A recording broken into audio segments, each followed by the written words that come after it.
Heritage Day is an opportunity to celebrate the beautiful blend of cultures that South Africa represents.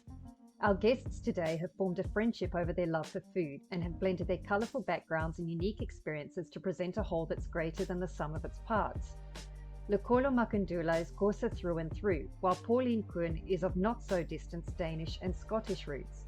Together, they've created a little bit of both, a joyous and generous celebration of local ingredients in their delicious recipes and food. Pauline and Lukholo, welcome to Just Money's podcast. We're so glad to have you along. Lukholo and I are delighted. We were so chuffed that you guys thought of including us. So thank you. Thank you so much. Absolute pleasure.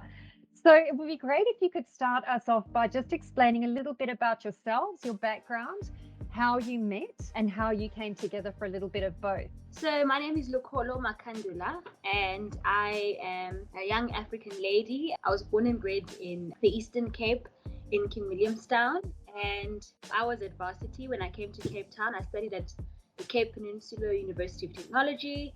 Pauline was my lecturer at the time, so she taught me food science and nutrition, and I then went on to work as part of CPUT. So that's how we actually got to meet. But interestingly, after my diploma, I decided there's something that I really want to start in the food industry, be it blogging. I wasn't actually quite sure what I wanted to do at the time, but I sort of approached Pauline to say, look, I've got some ideas. Can we work together? That's how we sort of started, and that's how we met. Yeah, I think from my side, I had run a cookery course up in the Kruger Park based on a whole lot of African ingredients, but I'd really westernized the recipes, because it was sort of foreign people coming. I didn't want to freak them out with very strange things. So I had all this material, and I said to Lukholo, well, look, you can take this and use it if you want, because it's just sitting in my computer. And that's when she said, look, let's try and work together. And, you know, I was a bit hesitant because I thought, oh my word, I don't know enough about technical things like blogging and all of this. But it's been one of the most delightful experiences of my life. You know, to work with young people is always so invigorating. And we've just had the best time together, shared things, and it's really grown into a really special relationship, you know, part friend, part daughter, part a whole lot of things, and just become, you know, really a great relationship. Yes. That's lovely. So I see that, Lukholo, you've drawn quite a lot of press interest, which is not really surprising because you have quite a unique story. And I see that Lukholo was on Afternoon Express. So that's quite a feather in your cap. Are you finding that a little bit of both is keeping you busy full time at this stage, or are you guys still working on other projects on the side? Interestingly, Pauline and I have had full-time jobs, but then also a little bit of both has been something that we've been doing on the side, and we are actually currently working on developing it as a full-time business where we dedicate all our time on it, but currently it has just been like something that we do on the side. I'm on a contract with CPUT, which also is delightful because I get to work with young students the whole time in the food world. And Lukholo was working with an NGO. So she had developed a skills training course to uplift women that we're trying to get through human trafficking and give them another avenue in life. So we both had really rich foodie experiences. You know, COVID was great because it gave us a bit of time for a little bit of both. But sadly, we also then got offered employment during that. Well, I don't suppose sadly, but we were lucky enough to get offered employment. I think one of our biggest challenges at the moment is trying to find time in our off time to keep a little bit of momentum. There's lots of great ideas we've got. So we really do see it potentially as becoming something full time, you know, if my contract doesn't get renewed, etc., etc. Wonderful.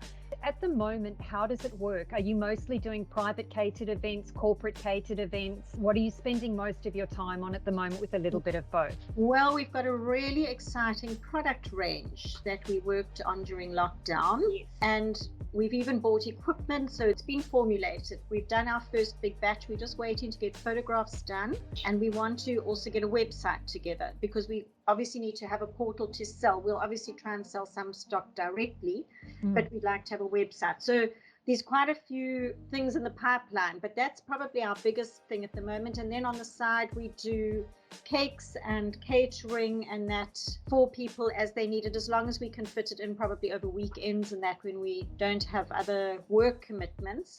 But because there's two of us in it, it's worked quite well, because if I'm particularly busy, Lukholo can pick it up, and if she's particularly busy, I manage to pick it up. Wow. Okay. So it's a great synergy. What would you say are some of your signature dishes? If you notice on our blog, we started off sharing about local ingredients. Our main ingredient and our favorite ingredient is amasi. Some people call it mas, but we've sort of managed to work it as a great substitute to buttermilk, and we've incorporated it in our baking. And in our upcoming launch, our products are going to be products that are made with amasi. So that's the interesting factor. And we're trying to encourage the use of local ingredients, etc. So Yeah, we were really looking for something where people have it in their home or in their fridge. And so let's expose you to what else you can do with it. We've built it into making gnocchi and all sorts of things. We've extended our ranges based on people having amasi in their fridge and then being able to make something different with it. I have to tell you probably what our favorite dish is, a lemon loaf, but it used yogurt. And it used cornmeal that you soak in yogurt and then you mix up this cake. Anyway, we've made it using maize meal, mealie meal here, and soaking it in amasi. And we make this lemon and blueberry loaf now that Lukholo's sister loves so much. We've dubbed it Wandy's wedding cake because we've decided when she gets married, she wants it as the wedding cake. That is fabulous. You know what I'm loving about this, with the price of food escalating so dramatically and amasi being so readily available, and as you say, it's a product that people are already familiar with. They may already have it in their fridge. The idea of using and working with what you've got is so appealing. I think it's going to become increasingly appealing, because while we might love to go out and get exotic ingredients or, you know, expensive or even foreign ingredients, and that's why I'm loving the local angle as well, that's going to become impossible for even, I would say, most of us. I think there's going to be a select few who are going to be able to afford to, you know, look at internationally produced cookbooks, for example, and go out and shop on the basis of those. One of my favorite cookbooks is Lynn Bedford Hall's South African Cooking. That reason, the ingredients are locally available. They're not difficult to source. They're not necessarily expensive to get. So I love the idea of using local. I think it's very meritorious. We try and educate the people here as to how they can adapt. So instead of using buttermilk, or instead of using yogurt, you can use amasi because it's intrinsically going to bring the same features to that recipe. Instead of using polenta from Italy, you can use mealie meal. You know, so it's really trying to also embrace those things where you don't feel totally isolated, but you can use what you've got, which is really what we've tried to focus on. Lovely. Do you think a cookbook might be in the making? Definitely. Okay, I'm not going to steal or launch all your secrets, but I think what would be lovely is to let people know where they might be able to find your products, like some of the touch points, how they can get involved with what you're doing, because it does sound very exciting. But I just want to change tack a little bit. So we've got Heritage Day coming up on the 24th of September. And it's just such a lovely opportunity to celebrate this nation. It's such a mixing pot of culture, beliefs, and traditions. So I want to look at that a little bit in terms of the unique blend of the two of you and the unique blend of the two heritages, and possibly even more that you both bring. So maybe we can start with you, Pauline. What is your heritage? My dad is South African. I came with the original maiden name of Meyer. And then my mum is from Scotland. Okay. So she came over after the war looking for work and obviously settled and grew to love this country. I mean, she just couldn't think of living anywhere else. My dad's original forebears, I think, were from Denmark. So they came over and then settled over here. And then my mum was obviously from Scotland, so I've got that mix. And, you know, I love Scotland. It's one of my favorite countries to go and visit. And so it's brought a lot of foodie things. It's even given a little bit of, one of our products that we make are sort of what we call Scottish pancakes. But they're flapjacks or crumpets wherever you are in the world. Yes. And we've made that with amasi. So lovely. We've zhuzhed it up a bit. Yes. But I think, you know, in terms of the heritage, and one of the things that Lukholo and I are very sort of has really bonded us is, apart from being so dissimilar, it's really the shared South Africanism. We live in this country and we know the history to it, and we know currently what our challenges are, and we both feel very strongly about trying to engage with everyone, trying to give back, trying to uplift. We're both from an educational background as well. We're both teachers. So those are part of the things that also drive us to wanting to share what we do with others as well. Lovely. I know one of the big things you were talking about that Lukholo has been involved in is upliftment and trafficking and presenting new opportunities for women who've been victims. Can you see a little bit of both working into that in some way? Yes, what we're definitely about is bringing people together as well. So, with my experience at the company that I was working with different people from different backgrounds, even in terms of education, I mean, some of the women that I've worked with don't necessarily have matric, but they needed a skill. And as myself, working from a little bit of both, I was able to create an environment where we teach basic skills. As a little bit of both, we truly believe in that. And Lukholo, so in terms of your background, your parents, your heritage? Both my parents are from the Northern Cape, Daar, but they moved to the Eastern Cape in a small town called King Williamstown. So that is where I grew up. But around December time, we always just travel back to Daar. It's quite a small little town, so I am fully Xhosa. And Lukholo, how did you become interested in food? What made you choose to do the course that led to you meeting Pauline? So it actually started when I was quite young. I think I was in grade 5. I actually thought I wanted to become a chef, but then as I studied in high school, I realized I don't necessarily want to be in the kitchen all the time. So I had this interest in not just cooking, but the science of food and nutrition, etc. So I actually had a look at the number of courses that were available. And I thought that the consumer science, food and nutrition course would be perfect for me. But in terms of where I get that from, I really got inspired by my father and my aunt, who are big foodies and that. So I think I get that passion and that love for food from them. If I can just share a really sweet story. She had been watching a program on television, and it was one of those old English recipes of making a summer dessert with bread that's soaked in fruit. And she made her mum go out and buy her the bread and the fruit to make a summer pudding. Most of us look at it and think, do we have to eat this thing? Yes, and I think I was in grade 7 at the time, so that started quite young. I think there was a show called BBC Food. So I was really inspired by what they were preparing there, and that sort of gave me that interest in cooking. Okay. And Pauline, with your Scottish heritage, obviously there's a massive food culture in Scotland and Europe in general. Would you say that was behind it? Did you have relatives that were particularly interested? My gran and her sisters, who were great bakers, they'd come out of the war, and so everything was homemade. Even the flour that you used on your counter to roll out your pastry, and they would sift it back into the container. Nothing got wasted. And they were great bakers. So I think that was an inspiration for me. And Scotland was thought of as the worst place to go and eat because they boiled everything, and you did those fried Mars bars and all these crazy things. But they've really come into their own. They have got the most amazing fresh produce over there.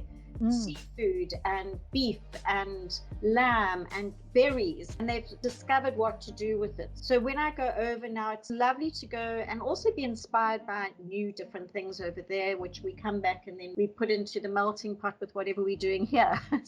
Lovely. Yeah, that it really, I think it's about taking the best of what all the different cultures have to offer and adapting it to the local context. It's lovely. And Lukholo, tell me a little bit about the course of food culture traditionally. I know very little about it, and some of our listeners will be intimately aware and others won't know it all. How would you describe traditional course of food culture and food offerings? So I'll talk a bit about my background. Our course of food is mainly, I would say, your maize meal, your samp. That's big in our culture. And also I'd say your meats. I'm not sure if you're familiar, but every occasion you have to have abundance in meat. And when I talk about meat, I talk about the whole carcass, from the head, the cow's head, right through to your intestines and all your tripe and all of that. Mainly we would use every single thing in every single part. Be it with chicken, we've got the famous running chicken or the hard-bodied chicken, which we call umleqwa. It's sort of like a free-range chicken, but more like your hard-bodied chicken. So foods like that are big in our culture. We sort of grow our own vegetables. We love all of that. So I think In terms of Xhosa food, I would actually describe it as balanced because we have your normal staples, which are your starches, like your sam, even rice, I think has become a big thing. But I think mainly our food, I would describe it as balanced. And also, we don't waste. Which is a lovely principle that all of us could adopt. I don't know if you've met Ruben Riffel or worked with Ruben at all, but he was also working on a zero wastage policy.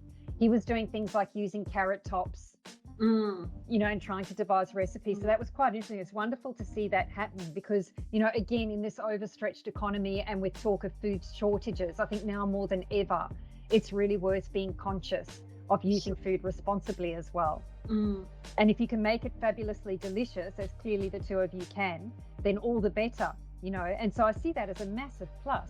Taking that, of course, strong drive towards, as you say, the balance, the lack of wastage, and taking Pauline's roots as well, and just almost making like a haute cuisine, menu. It's a really lovely concept. So obviously your cultural backgrounds are very different, but you know each other well. You've got a huge number of similarities. I think it would perhaps even be fair to say you've got as many similarities as you do differences, certainly in your philosophies and so forth. Otherwise, I can't imagine the partnership would have come as far as it was, or the friendship, the relationship that you have. But have you experienced any changes in your financial beliefs or attitudes or habits as a result of working together? So all of us as individuals, we come into a particular partnership or mix with historical beliefs, attitudes, heritage-based attitudes and beliefs. As regards finances specifically in the business context, have each of you changed a little? Have you found some way of working through those differences?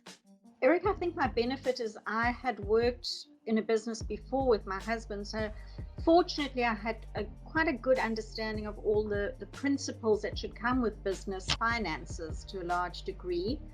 So that's been a benefit to, I think, both of us, because being the older one, I've been able to bring this in and sort of guide Lukholo. This is how we're going to set up the books and keep all of our slips when we buy things. We're both fairly similar, I think, in terms of our ultimate financial goal, which is a benefit, because I think it can really be a disaster in any relationship if you don't have that. We were talking about this earlier. I think the big thing is not to be put off with not having a lot of money to start a business. So what we decided was, let's make the first cake, let's sell our first cake, let's put it out there, and then we will try and manage from there. So part of it is, yes, we haven't had to live off the earnings at this moment in time, which would have been quite a crisis, I suppose.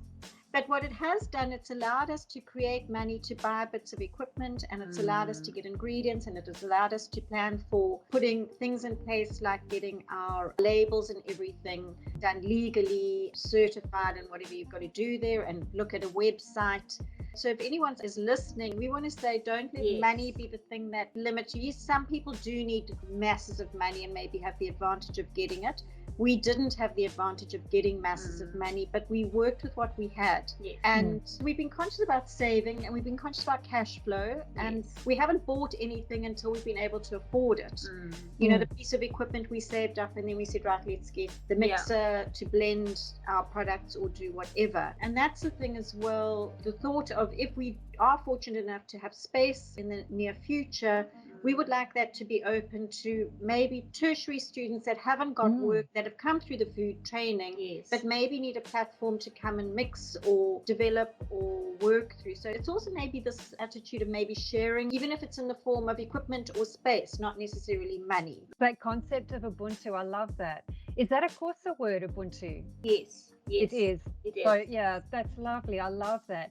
So what I'm hearing from you, it's almost like you've taken the best of the skills that each of you has and you've melded them to form what you've got now. And what I'm hearing as well, it's not so much about how different your backgrounds are. It's taking the best of that and moving forward with an ability to be flexible, in a sense, an ability to be adaptive and to have a shared goal. Would you agree? Though you're from such vastly different backgrounds, and Pauline, as you said, you had so much experience that you were able to bring in the mix from a financial perspective. But the important thing isn't what you came in with. The important thing is that together you've worked out this is the direction that we're heading in, so that you have those shared financial goals moving ahead. Yes, but there is an element of us that would like to have something that's like an NGO. So we've got our business side, and then if we were able to offer something on another side of it to also help people. Because I think when we look at the financial situation in the country today, we need to be aware that a lot of people need to be more self-sufficient, if you like. Yes. So if we can help develop that, and particularly I'm finding, because I've been at CPUT, a lot of students come out and aren't always guaranteed of getting a job, but they've got skills now. So we thought, well, let's try and harness those skills for them. If they've got a good idea, we could provide a platform. And I think the benefit is when you work in the food industry or in any industry, you do build up a network. So we could very often pull on skills of other people to come in if it was marketing or something that they needed help with. I'm sure we've got people that we could connect with to help with that as well. Wonderful. So it's almost like a springboard or a launching pad for young people, because I think one of the big challenges anywhere, not just South Africa, is you come out of varsity, you've got a wonderful array of skills, you might have some fabulous references from your lecturers, you might even have been dux or cum laude or whatever the case may be, but getting that first job can be so difficult. Everybody seems to be looking for experience. So in addition to launching people with their side hustles or new business ideas, it's to be able to say, well, I've worked with Pauline and Lukholo, I've worked on a little bit of both, or I've worked in the kitchen, I've got that experience, I understand a little bit of the background of working in a business. I think that's such an important attribute to be able to lend to young people. And I love that that's the direction that you're going in. And certainly one of the things that we're very big on at Just Money is side hustles. And you ladies would have witnessed this, being in salaried positions yourselves, but real income growth really hasn't happened. It hasn't kept up with inflation, but the costs are just shooting through the roof. And so people are finding themselves in such difficult positions. And one of the main ways of addressing that is to have a side hustle. So even if you've got graduates who are coming out of varsity, going into a business that may or may not directly relate to what they've studied, having an opportunity such as the one that you are hoping to offer could launch them into a side business that could make all of the difference. Absolutely. And food is a fantastic platform for that. Look at the street vendors that are already out there. They're already little business people. And we've spoken potentially in the space with training, being able to offer courses where they can learn different things to make. So it's not just the magwenya that's being sold on the thing. They want to make a pie, or they want to make a scone, or they want to make something else. I think there's such opportunities to help people achieve a little bit of financial freedom, if you like. Yeah, that's wonderful. And, there are funding opportunities, of course, as well, which I'm sure that you've investigated that are well worth looking at, skills development levies and Services CEDA and other organisations that would perhaps be able to assist you, and certainly with setting up the Section 21 or NGO aspect of what you're hoping to do. So I'll definitely be watching this space with a lot of interest to see how you get on. It's a wonderful opportunity, and it's great to see you coming together to do it, because the skill sets that you each offer are quite unique and combined even more so. So I think that's absolutely lovely. There are fiscal realities. You can't just launch into a big thing, and the way that you've achieved the growth, buying the blender here when the money comes in, is so sensible. Would you say that your biggest financial obstacle to date would be just having that seeding funding, having to slowly grow? Or would you say there's another obstacle you faced that you had to overcome that was quite difficult? Yes, I think probably the cash flow has been our biggest thing. The biggest obstacle we've faced together is maybe just trying to grow it organically rather than trying to take on debt and loans and all sorts, which might come to that. We will probably get to a point where we'll make a decision to take it to the next step. And what can work very well is if you do land some kind of contract that has the promise of future income. I think at that point, taking on a loan is a lot less frightening. Yes. And as a small business owner myself, I can absolutely relate to that. If you know that there's a certain amount of finance coming in, it's a mitigated risk. And it's that tipping point where you can say, look, at this point, we can go boots and all. Yes. It's a ring-fenced risk in a sense. So I really hope that for you. Let's hope for that. Otherwise, I'm sure the organic growth will continue. And so many small businesses start like that. And it's not always two completely separate thoughts, and ultimately it comes down to what works for you. And it really sounds like this does. And it's wonderful, as you say, that you were able to find work during COVID, because a lot of people, I think, really struggled with that and didn't have that opportunity. Just turning back to heritage again, with any heritage, modernity is a challenge. Bringing forward traditions that your family, let's say, has always celebrated, it can be challenging. Are there traditions that you and your family celebrate that you're really proud of that are persevering in the modern context? Or are there any major changes that you've noticed in the space of your lifetime in terms of traditions? I think with us, in terms of our celebrations, you can't necessarily separate that from food. Food is a big thing when it comes to any celebration that we have as a family. And Pauline and I were discussing earlier, and she was saying to me that she loves the fact that I've sort of held on to most of our traditional and heritage things that we have as part of my culture. I hold them dear to my heart, and I really appreciate the food, the celebrations. I mean, our culture really has quite a number of traditions and things that we do. Mainly, even our weddings. I mean, you will notice that our weddings are quite a big celebration, and those big celebrations involve food. So it's not a proper celebration without delicious traditional food. And I think for me, I would love to continue that as part of my life as well. That's me. And Pauline, anything notable? I've got all those scary things like haggis that everyone thinks, oh my word, which I quite enjoy. So when I do travel, I've got a list of things that I go and enjoy. Scotland's also got the whiskey culture, but I'm not much of a whiskey drinker, so I don't participate in that. And yes, Burns Night in January, you know, obviously with having family overseas, we would speak to them and they would be having a traditional haggis dinner. But there are a few butchers around the country that produce a haggis, so when we see it, we buy it. But otherwise, they're fairly standard traditions of probably your Christmas time and Easter time, and that, you know, Heritage Day has become a big thing for all of us in South Africa to celebrate. We were talking about this as well, just saying it's not really celebrating your differences, it's really celebrating your similarities in this country. Like, we're all South African, and suddenly the bride represents everyone. And it's those lovely things where suddenly you don't feel also isolated or following a particular path on your own, but it's this melting pot that just all gels and comes together. So the heritage for us is really, really special around the food and planning all of those things, getting dressed up and wearing traditional outfits and all of this kind of thing. Lovely. I love this. It's almost like celebrating your diversity in unity, in a sense. You said it so well. Absolutely. It's lovely. It's a lovely concept. And I love that you say that the importance of Heritage Day is actually about that, is finding those grounds of commonality. And whether you call it braai, a barbecue, or nyama choma, it boils down to the same thing. It's a fire where you burn a little bit of meat with a cool drink, you know, in your hand, celebrating together and enjoying the things that make us unique as South Africans. You know, that commonality of being South African, whatever our backgrounds might be. And I really see that a little bit of both is really all about that. And I love that. When we started talking, you mentioned the products are going to start to come on stream. And I'm guessing that your website will be a big channel for that. If people want to check that out and see what they can purchase from you guys there, will you be using your website a lot for the product promotions and purchasing?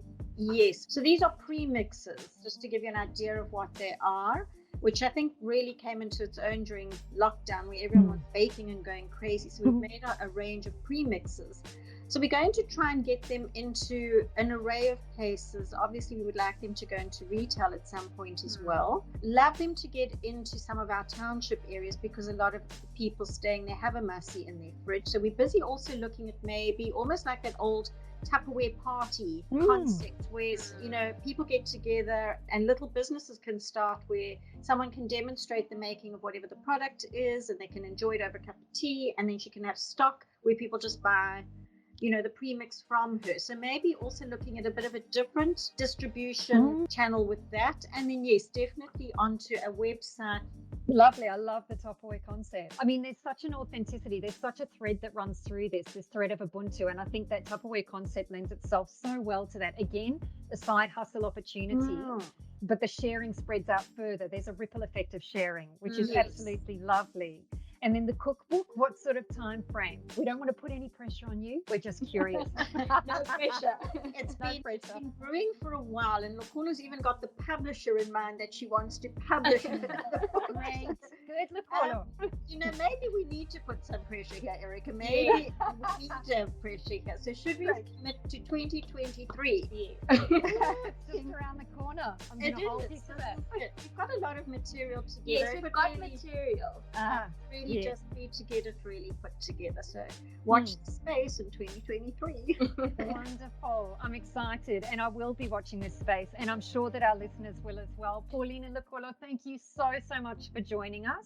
It's been an absolute privilege and a pleasure having you both on the show, and we just wish you the absolute best for the steps ahead and for everybody whose lives you are going to touch, of which we are sure there are many. Thank you so much. Thank you very much. Thank you. Our guests today have said it so well. It's not our differences that matter, but our similarities. The spirit of Ubuntu, the idea of sharing, of paying it forward to others, of creating sustainability, is at the heart of what Lukholo and Pauline aim to do.